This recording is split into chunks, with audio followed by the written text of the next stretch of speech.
the Grant Managers Network, for giving me this opportunity to share with you today. And then I would like to just quickly take a moment and acknowledge each and every person in this room, because not only are you taking action on your own behalf, and that's good on you just to start there, but you're taking action on the behalf of others. So I just want you all, each one, just take a minute, congratulate yourself. Embody that, breathe that in, act as if you just received the best compliment of your life, because you really deserve it. And then I'd like to take a minute and just set our intention. I am here to share with you information that hopefully will broaden your possibilities and expand how you support yourself. And I'm asking my best to step forward, and I'm asking your best to step forward in this experience of full support and unlimited possibilities. So you might be asking, who is this lady? What does she know about change? So my name is Michelle Clark, and people find me, they seek me out when they're facing obstacles that seem insurmountable, and that they feel like they're losing control in their lives. And I'm the point of access that helps people regain control and overcome obstacles. Because I work with success principles which are leverageable, and they are based on sound foundations, which we can operate in our lives at all times. So, how did I get to know these things?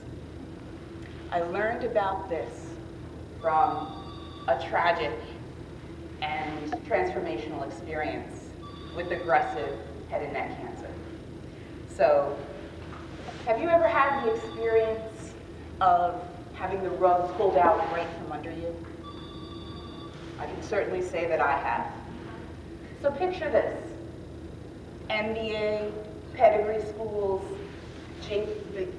vice president at JP Morgan, married, baby girl 6 months old, the world was at my feet, I was partying, I was living an international lifestyle, all was well. Annoying pain behind my ear, nothing to worry about, they told me, for years, 7 years. After I had my baby, the pain was so bad that I was under my desk at work rocking. I knew something was wrong. So I went and I advocated for myself, and I kept saying something's wrong here. And it turned out that there was a benign tumor.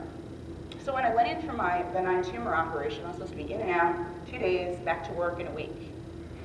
9 hours later, my husband was waiting in the waiting room after he was supposed to be there for 2 hours. He was freaking out by that point. When I was wheeled up to my hospital room, the doctor came in and he said, "Ms. Clark, we were unprepared for what we found. You have aggressive head and neck cancer, and this is not your only operation.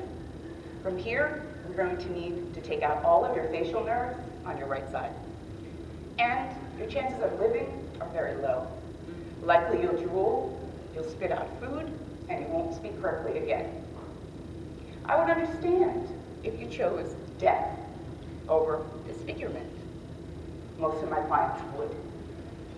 And in that moment, innate resources that had been laying dormant, quietly sleeping in my life, rose up within me and surged, and they cried out for life. And I found their voice. Let me tell you what my state was. I had just been literally cracked open from the crown of my head to my neck. But I found my voice, and I said, but I have a baby girl. And in that moment, it was almost as if I stuck a stake in the ground, and I said, I'm going to live until I die. I am not dying to live. Okay, so we want to tie this into your success. But first I have to tell you one more story about that wonderful doctor. When I went for my post-op treatment to check out the shunt that was oozing fluid from my operated site to make sure everything was healing, Nicole was with me. And I had questions. Wouldn't you? He had no time for my questions. His ire was actually raised by me asking them. And then he went on to prescribe me over 300 OxyContin, as if to say, your life sucks. Go get numb forever. So I said in that moment, not this doctor, not for me. So now, what about your success?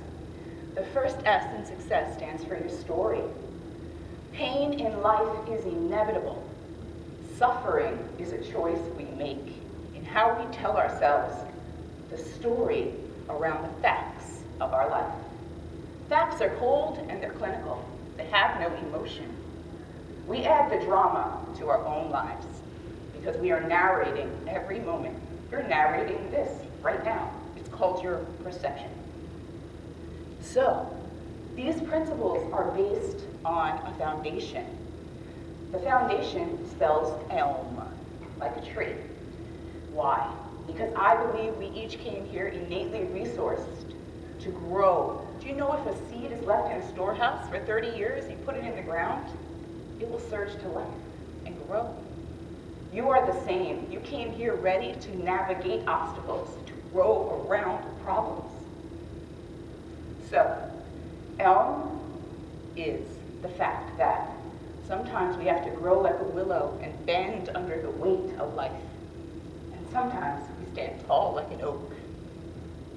So, for this first principle, what I want you to do is language it. So ELM stands for embody it, language it, master it. So in this, I won't have time today to go through all of this, but I'm going to give you the best I can. So in this particular one, I want you to work on languaging it. How do you language your story, right? I'm going to ask each and every one of you to own your authentic no. What does that mean? It means say no when you mean no. Say yes when you mean yes. Every time you say yes when you really mean no and it's the last thing you want to do, you're actually giving yourself away. You're depleting your integrity. So I'm asking you this week, challenge yourself. Say no when you mean no. And guess what, ladies and gentlemen? In particular, ladies, no is a complete sentence. All right, we don't have to excuse or explain ourselves away because we end up saying no because I lie. What's the point of that? Right? So just come up with your no and stand strong in it. Secondarily, I started to, after I said not this doctor, not for me, I got a megaphone and started to say, I need a head and neck doctor who has a heart, right? And I'm going to ask each and every one of you to please ask for what you need. Do you know asking for what you need is a sign of brilliance? Right? So, but when you do, ask specifically. I didn't just say, help me, people. I said, help me find a head and neck doctor that has a heart. Okay. So, have you ever had the experience where you found yourself looking at your body and judging it, finding it lacking? I certainly have. There was a time where I wanted to rip my own head off, literally. I had just come from my second operation. I'd lost my smile, and my body had literally sprung a leak. I was oozing from my wound. After hoping that it wasn't anything to worry about, I ended up in the hospital again. 5 days after I just got out of the hospital again. And in 5 days, they gave me the hardest, strongest course of antibiotics that they could, the kind that you taste when it's coursing through your body. And I got the news that I did not want to hear. It wasn't helping. I would have to have another operation. I broke, fell to my knees.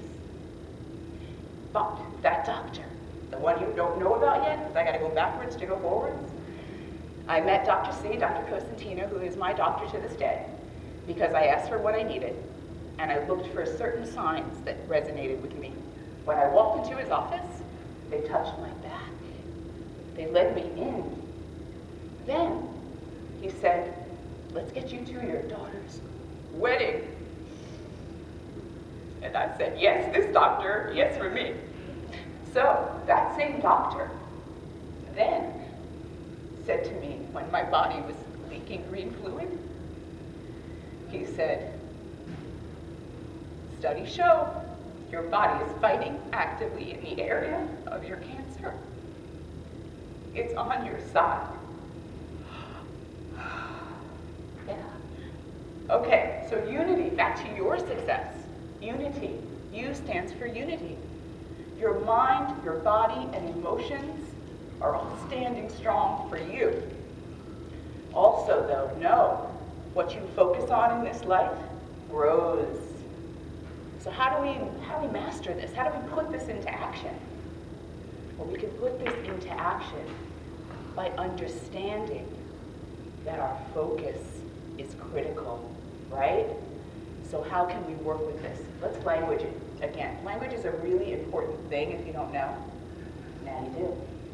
So here's the languaging.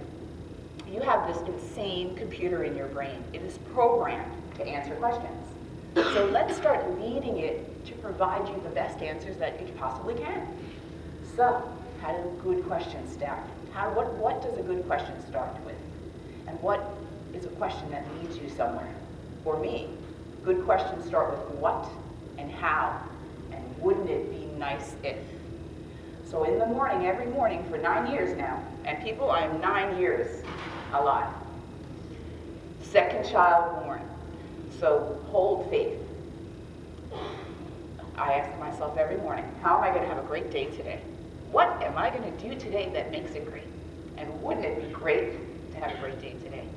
Now please note, every man-made thing in this room started as a thought. Give your mind that wouldn't it be nice? Because when you start to open that imagination to greater possibilities, more wonder will return to you. So let's rock those leading questions out. So, in this journey, have you ever felt that it's easier sometimes? Excuse me. Have you ever felt that you're going up an uphill battle, that you're just fighting and it's just a never-ending uphill struggle? Well, for me, when it came to radiation, head and neck radiation, my friends, is no joke. It comes with its own set of accoutrements. I got tattooed on both sides of my face. They made a plastic mesh mask that I was put in and then literally bolted into a steel table because you can't move a millimeter because that radiation has got to hit right. So if you can imagine, that infection that that third operation was supposed to cut out, now remember, they're cutting more and more of my face out every time. So now this third operation had literally just removed a tremendous amount of my face. And I'm laying on this radiation table, and my face is still infected. It's still growing. Radiation is 45 days, so my face kept growing. What's happening with that mask? My face is pushing through the mask. The technicians literally had to lean on me to screw that mask into the table. So sometimes I would be at the edge of an abyss, and I was gonna fall. And sometimes I would ask her what I needed. Release me. But more times than not, I stuck it. And how did I do that?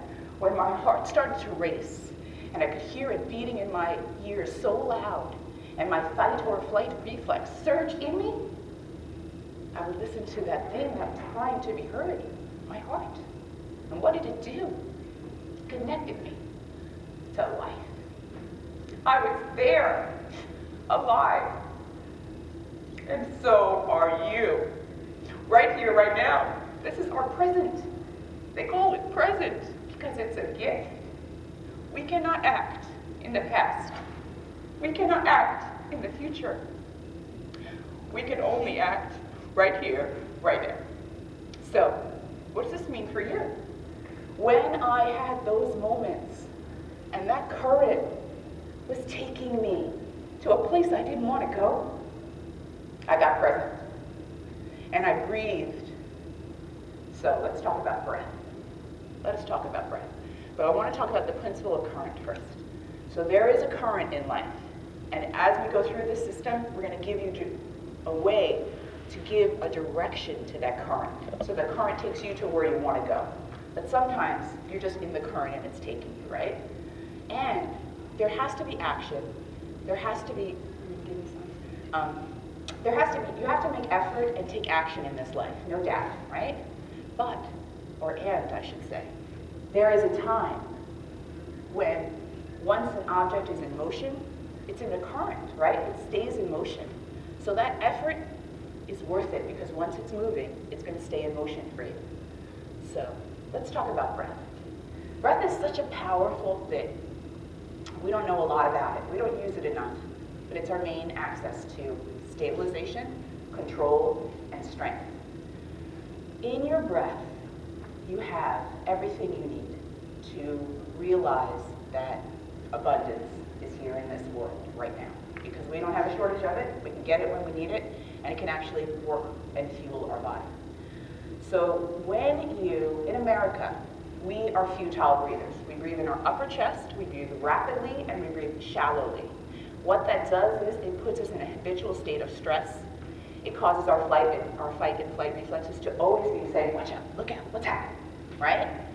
So my goal is A, to teach you all, to tell you, breathe slow and low. Bring it down, take it slow. We have the capacity to breathe 17 pints of air, so let's breathe more of it. So to learn how to inhale well, you have to learn how to exhale well. You know, like Terry McMillan, we're all waiting to exhale. Now, how do you learn how to exhale well? You have to go to the Jedi, right? Luke, I am your father. So when you want to learn how to exhale, think of, you know, Darth Vader. Push it out. Just that alone, just you understanding your capacity of breath, call upon it when you need it, and it will be there for you. It will shore you up. I could go on all day about breath. There's about 6,000 other things to learn about breath, but I won't because I can't at this time. So with regard to, have you had the experience of feeling like there was no way that you could really exactly say what you want, but you could certainly tell you exactly what you don't want?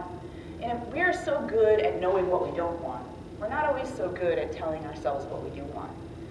So for me, when I got to that place and I looked in the mirror, and let me tell you, that first year with that infection, when I looked in the mirror, there was no familiar face in that mirror. And I started to have night terrors, and they were really scary. And in those long nights where I was alone with myself, I realized I was the only one who could run this race from start to finish. So, there is contrast in this life. When we know what we don't want, it's really a clarifying opportunity to know exactly what we do want. So whenever you're in that situation and you know exactly what you don't want, pivot on that pole of contrast and look to what you do want, because it's the polar opposite of what you don't. The more, and what do we learn already? What we focus on grows in our life. So if we're focusing on what we don't want shows up more. When we focus on what we do want will start to show up more, okay? So those are really critical ways to quickly get yourself in a moment to start to say, okay, I see the problem, and this problem is helping me clarify my opportunity. So when you are in that place, ask yourself, what would my heart say? What would my passion say? And start to follow that, because the current from the last and the contrast in this is all helping you define the direction of your life. So when you start to say, yes, I get it, I'm in that place where I'm in a negative space, you have the choice in every moment to make that decision to focus on something that you do want. And for me and my clients, it's so critical because they're facing disfigurement, they're facing cancer, or they're facing some other major life transition. These are the critical steps, because when your life is out of control, your mind is in your control. That's our one place that we can find safety and comfort. So let's bridge this to your success. When we talk about equilibrium, there is an ebb and flow in this life. There's a pendulum that swings, good times and bad times. When you're aware of the swing of the pendulum, you can find your own equilibrium, because you know this too shall pass, right? But there's a trick. We can weight the pendulum quickly back toward the positive by practicing certain things. What are some of those really cool things that we can start to put into our Elm foundations? One of them is starting to control the last thought before bed. If you can take that last minute before bed and just start to be grateful for your life, grateful for the good things that happened today, grateful for the opportunity to wake up tomorrow, you're going to go to sleep and your subconscious is going to help work through those things for you. You're going to dream in a different way. And you're going to wake up feeling like you just had 8 hours of good sleep. So that's a really critical way to start to bring that pendulum back. But I also want you to know that there are shadow days. There are days where it is just dark because we are light and we are shadow.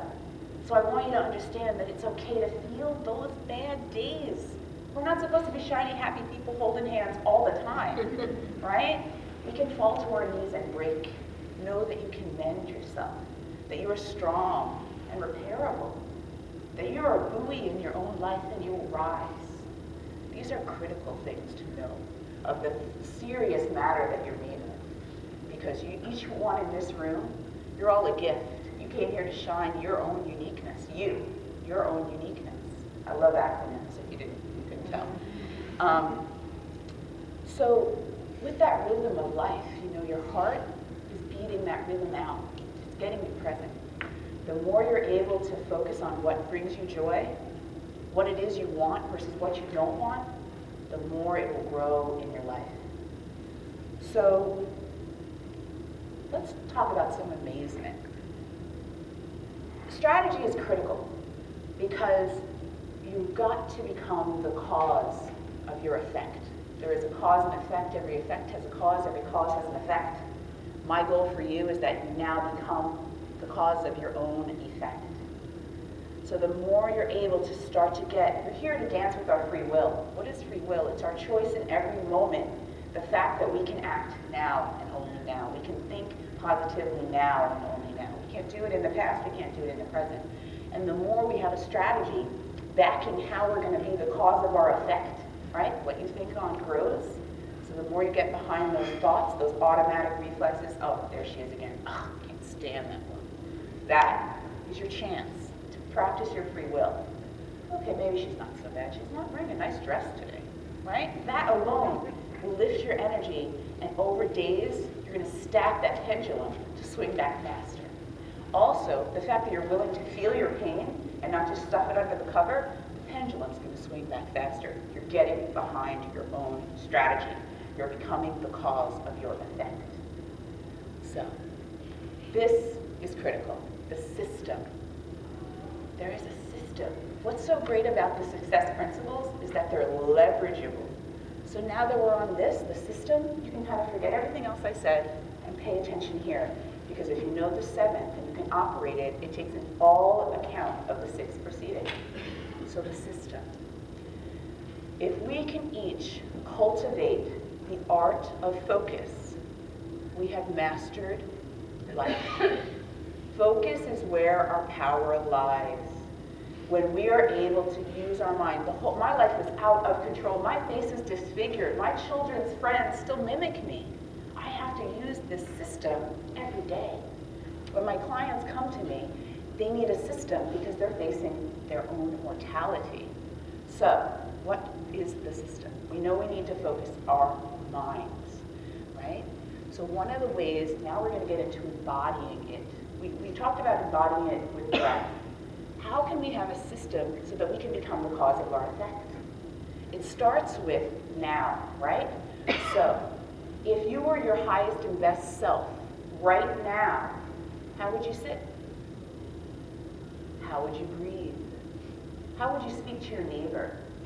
The more we can bring that best self that we hold as an ideal in our head to this moment now, breathe like her or him, sit like her, speak like her or him.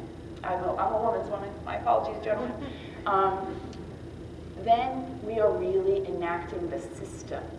One of the things that I did that was part of my system, and it had to do with contrast, was I pulled myself from the city because I was broken and I couldn't walk my dog in New York City.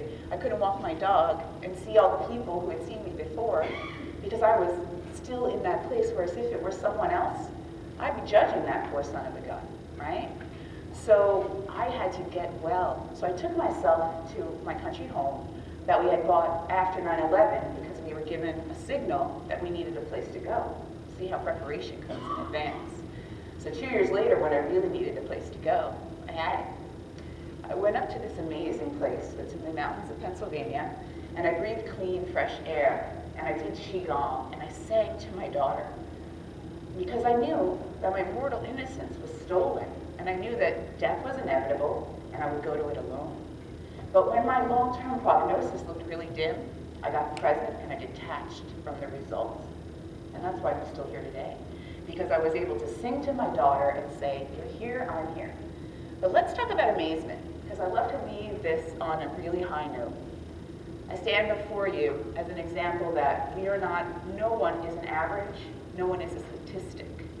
When it's in one individual, it's a 0 or 100% that you're in the game.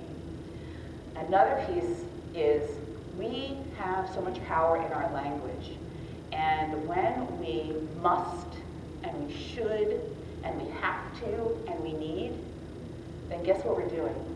We're shoulding all over ourselves. So please don't should all over yourself. So what I want you to do is to understand that I am in process of, I have decided to, I am. We do not need to, have to, should, ought to, must, anything anymore. If you have to, how does that feel? It feels like pressure, right? It feels like you don't have control over that. When you've decided to, what does that feel like? It feels like you made that decision, and now you're in action behind your own.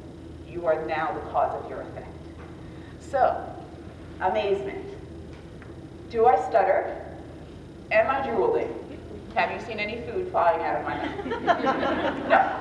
I'm here 9 years later alive. I wasn't supposed to make it 2. My nerve regenerated from nothing. It grew back. Now, it doesn't, I had 5 of them, so obviously just 1. But that's a big, huge thing. It shocked them. I had a second child. Wasn't supposed to carry him. Wasn't supposed to make it. He's almost 3. My marriage held. Still the same man, still married. Face forward. This book here, this book has grown legs. It's gone bestseller. It reaches cancer circles, and it is making a difference. I wrote that book in the country. It went bestseller. That book is led now to my country home being a retreat center for surviving and thriving. I teach at Gilda's Club. And I have a practice in Chelsea, New York City, and I'm able to bring clients just like me who didn't have these resources to support it. So, as you all know, missions need support. Missions need help. I'm on a mission to help people face forward, survive and thrive, and live their best now. 1 in 3 Americans get cancer. 62% of us live. There is not programming around thriving. We deserve to thrive. Each one of us in this room has survived so much. It is time to thrive. I'm going to have like a techno song. It's time to thrive, right? It's time to thrive, people. So that's what I'm all about. So please, we brought books. We're going to do an honor system. So if you want a book, I'll autograph it for you, and we'll just ask you to go to my PayPal account, which Nicole will put up later.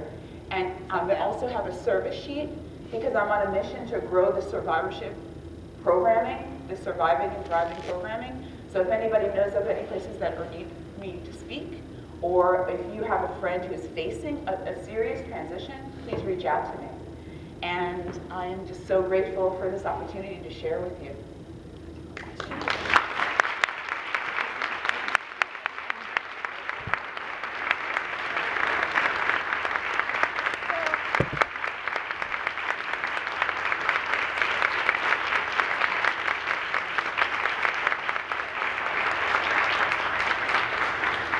Thank you both for coming. Thank you all for coming. Please fill out your forms on your way out, and thank you so much.